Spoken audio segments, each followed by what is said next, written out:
আসসালামু আলাইকুম রহমতুল্লাহি বারাকাতুহু। আশা করি আপনারা সবাই ভালো আছেন। আলহামদুলিল্লাহ, আমিও ভালো আছি। আজকে ভয়েস এর সহায়ক কিছু উপাদান নিয়ে আমি আলোচনা করব। আসলে ভয়েসটা অত্যন্ত সহজ জিনিস, কিন্তু তাদের কাছে যারা এই ভয়েসের কিছু বেসিক উপাদান জানেন না, তাদের জন্য খুব কঠিন হয়ে যায়।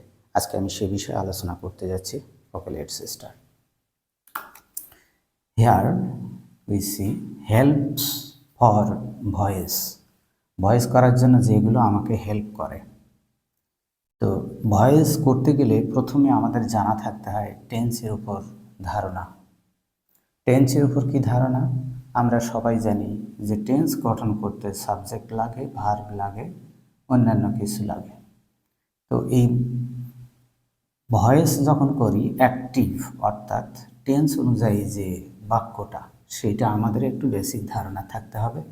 যেমন টেন্সে থাকতে পারে ভার্বের 1 নাম্বার, টেন্সে থাকতে পারে বি ভার্ব, তারপরে ভার্বের সাথে আইএনজি, টেন্সে থাকতে পারে হ্যাভ ভার্ব, তারপরে মূল ক্রিয়ার 3 নাম্বার, আর একটা হচ্ছে মডাল প্লাস ভার্বের 1 নাম্বার। এগুলো হচ্ছে মোট টেন্সের উপর গঠন। এই গঠন অনুযায়ী যখন আমরা দেখতে পাবো, তখন অবশ্যই মনে রাখতে হবে যে এটা হচ্ছে প্যাসিভ। এখন যখন আমরা প্যাসিভ করতে যাই, এগুলো ধরে নিলাম অ্যাক্টিভ, আমি চিনছি না, কিন্তু যদি আমি প্যাসিভটাকে অন্তত চিনতে পারি, তখন অন্তত বলতে পারবো যে আসলে ওটা প্যাসিভ নয়, ওটা দেওয়া আছে অ্যাক্টিভ, অ্যাক্টিভ থেকে আমাকে প্যাসিভ করতে হবে। তাহলে আমরা দেখি প্যাসিভে গিয়ে ভয়েসের কি গঠনটা হয়। আমরা এখানে দেখছি যে প্রথমত যে ভার্বের 1 নাম্বার, বি ভার্বের পর আইএনজি, হ্যাভ ভার্ব থাকলে মূল ক্রিয়া 3 নাম্বার, মডাল থাকলে ভার্বের 1 নাম্বার।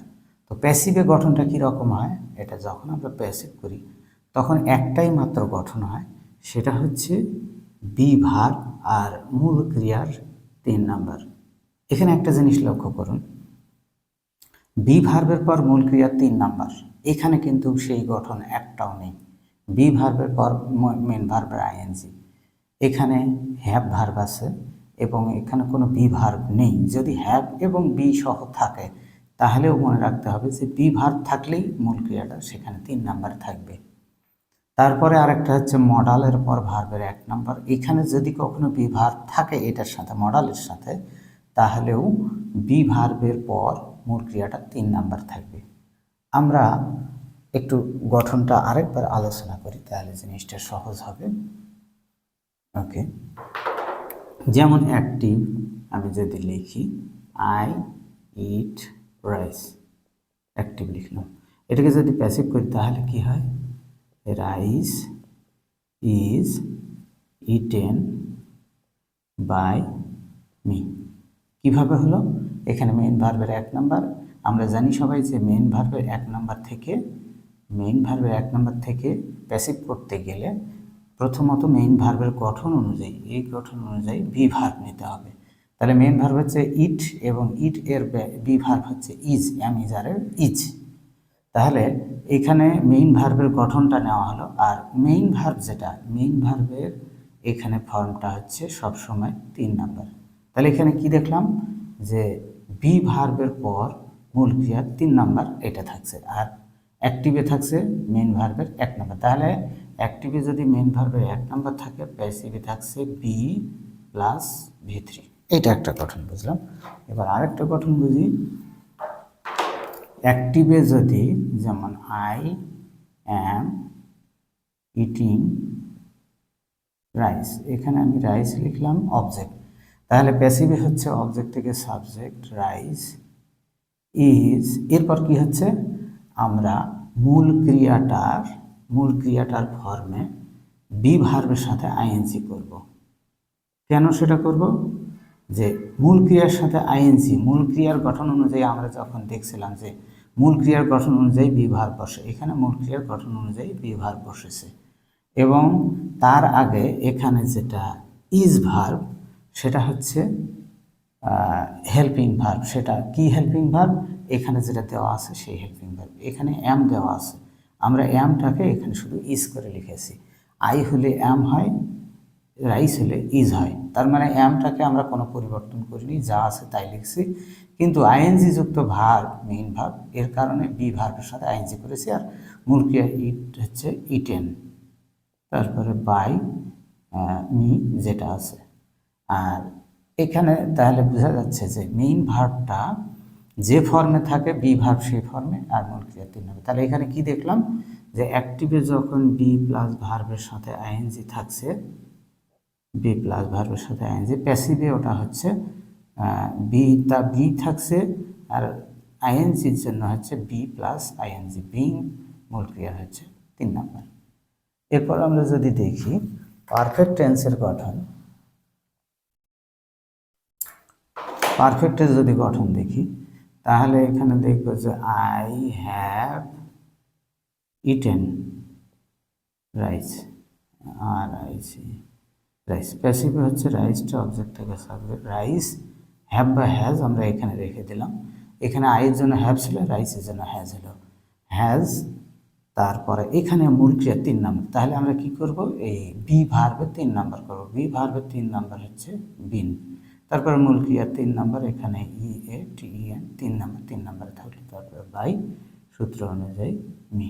এই তাহলে এখানে যেটা বোঝা যাচ্ছে যে এইভাবে প্রতিটা টেন্স যদি আমরা করি, তাহলে যদি কোনো হেল্পিং ভার্ব থাকে সেই হেল্পিং ভার্বগুলো নিচে এটার সাথে থাকবে। আর বি ভার্ব যেটা, এই বি ভার্ব এর গঠন সরি মেইন ভার্ব যেটা অ্যাক্টিভে থাকে সেটার গঠন অনুযায়ী এখানে বি ভার্ব হয়। তাহলে আমরা যদি অ্যাক্টিভের গঠন দেখি, তাহলে মূল যেটা গঠন সেটা সবসময় এরকম যে অ্যাক্টিভে সাবজেক্টের পর মূল ক্রিয়া থাকে, তারপর অবজেক্ট থাকে এটা।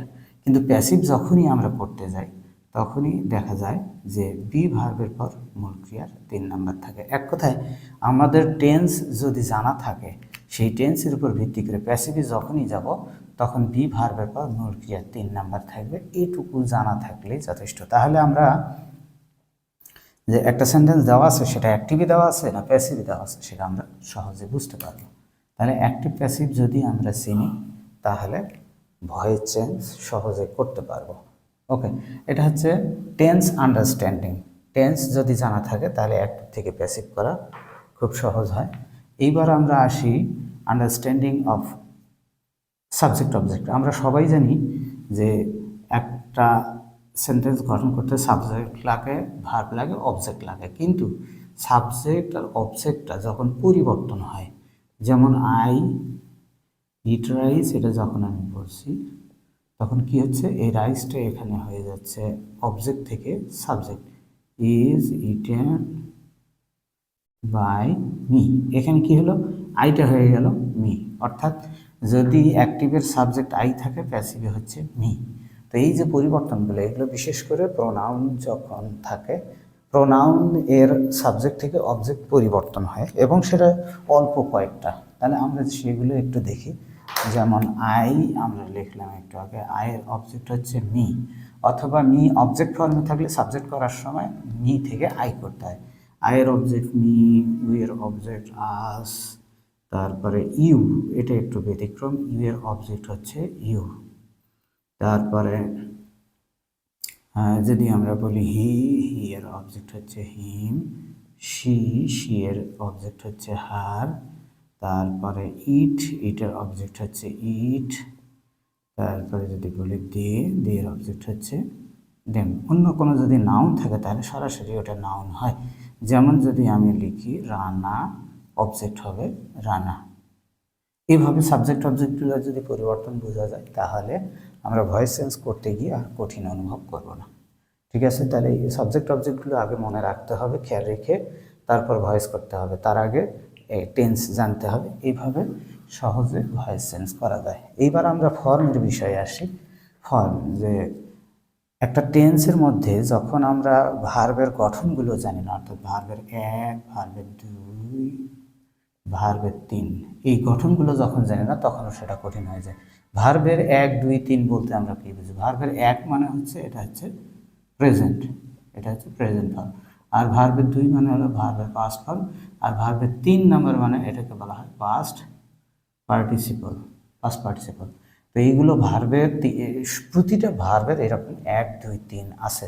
তো আমরা যদি মেইন ভার্বের কথা বলি, যেমন যদি মেইন ভার্ব গো বলি, তাহলে এটার পাস্ট হচ্ছে ওয়েন্ট, এটা পাস্ট পার্টিসিপল হচ্ছে গান 3 নম্বরে।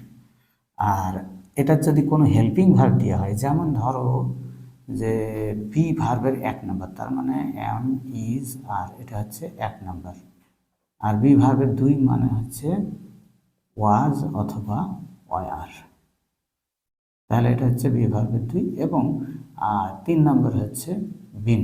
এইরকম আছে হ্যাভ হ্যাজ যদি হয়, এখানে হ্যাভ অথবা হ্যাজ, এখানে এসে হয় পাস্টে হয় হ্যাড এবং পাস্ট পার্টিসিপল হ্যাড।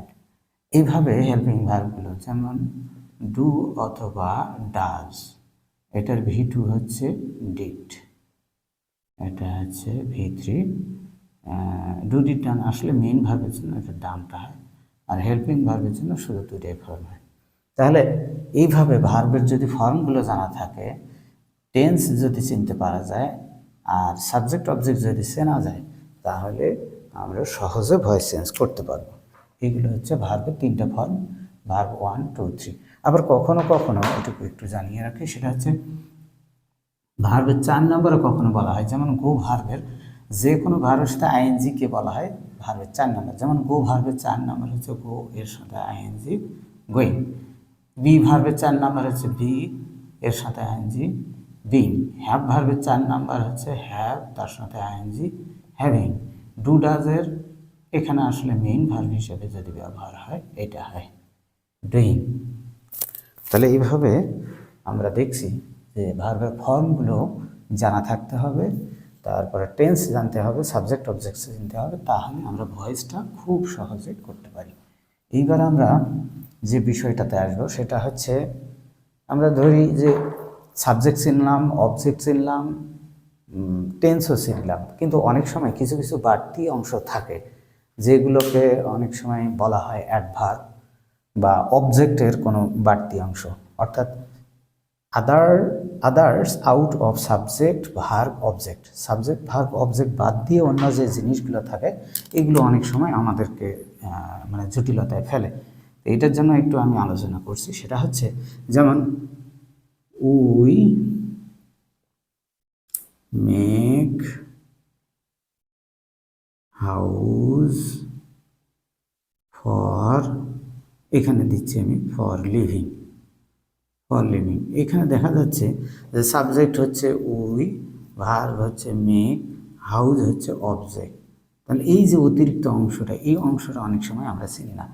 এটা চেনার জন্য আমাদের শুধু ভার্ব ধরেই বের করতে হবে। সেটা হচ্ছে ভার্ব যদি, যেমন উই মেক আমরা তৈরি করি, আমরা যদি বলি যে আমরা তৈরি করি, আমরা কি তৈরি করি, আমরা বসবাসের জন্য তৈরি করি, এইটা হবে না। এটা আমরা যদি বলি যে কি বা কাকে, অর্থাৎ আমরা জানি যে ভার্ব ধরে কি বা কাকে, কি বা কাকে প্রশ্ন করলে যেটা পাবো সেটা হচ্ছে অবজেক্ট, এটা হচ্ছে অবজেক্ট। যেমন আমরা তৈরি করি, কি তৈরি করি, হাউস। আমরা কাকে তৈরি করি, এখানে হাউসকে।